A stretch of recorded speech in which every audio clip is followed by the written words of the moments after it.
هر گه که ننالی و بمیری عشق است.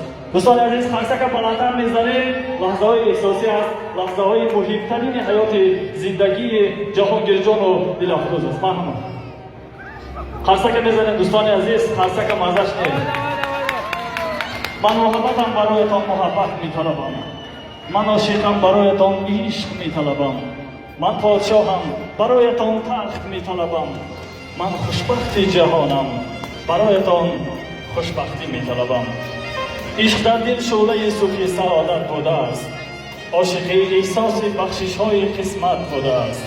در جوان عشق بود و دولتی دنیا نبود، این همه بی دولتی ها خوب دولت بوده است. لحظه های بهترین زندگی است. جهانگیر جان عزیز باز بار دیگر از تمام خویشاوندان، از تمام اهل سنت مبارکباد میگویم. الها خوشبختترین ها باشد.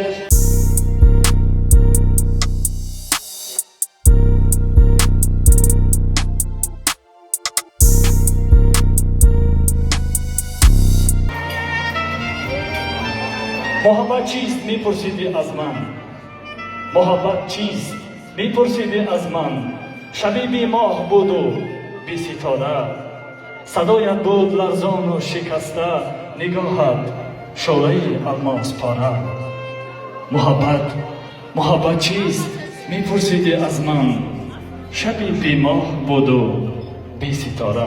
دوستان عزیز، خرسه که بلندتر میزنیم، دستگیری عروس وقت را فراموش نکنیم. البته این لحظه ها دوباره تکرار نمی شود، یکی از لحظه های بهترین زندگی است.